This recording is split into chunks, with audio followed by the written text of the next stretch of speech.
Qeyd eləyək ki, son illərdə dünya iqtisadiyyatına ən böyük zərbələrdən biri COVID-19 pandemiyası ilə bağlı olub. Onun fəsadları qısa müddət ərzində dünyada özünü göstərib. Pandemiya dövründə tətbiq olunan karantin tədbirləri bir çox müəssisələrin fəaliyyətinin dayanmasına səbəb olub.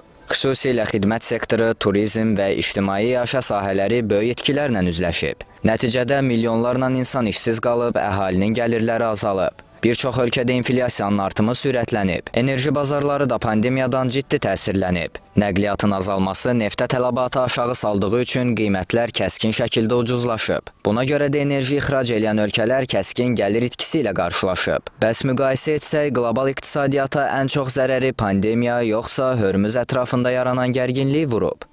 Ümumdaxili məhsulda COVID pandemiyasının təsirlərinə görə 11-12 trilyon dollar ziyan dəymişsə, Hörmüz boğazındakı gərginliyə görə bu təqribi 1-2 trilyon dollarla ölçülür.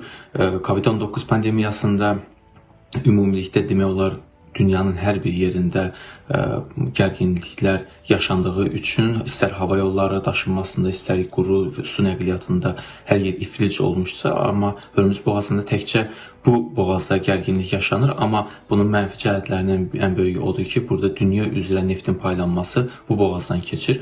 Amma yenə də detallı şəkildə diqqət eləsək görürük ki, COVID-19 pandemiyası hələ indiyə qədər də onun təsirlərini görürük. Buradan belə qənaətə gəlmək olar ki, hər iki problemin böyük nəticələri var. Hörmüz boğazı ətrafında yaranan gərginlik əsasən neft və enerji sektoruna təsir göstərir. Bu strateji boğazda qeyri-sabitlik kənd təsərrüfatına da mənfi təsir eləyir və gələcəkdə ərzaq çatışmazlığı riskini artırır. COVID-19 pandemiyasının yaratdığı problemlər isə daha geniş miqyaslı hesab olunur. Mütəxəssislər bildirirlər ki, pandemiyanın iqtisadi və sosial nəticələri bugün də özünü göstərir.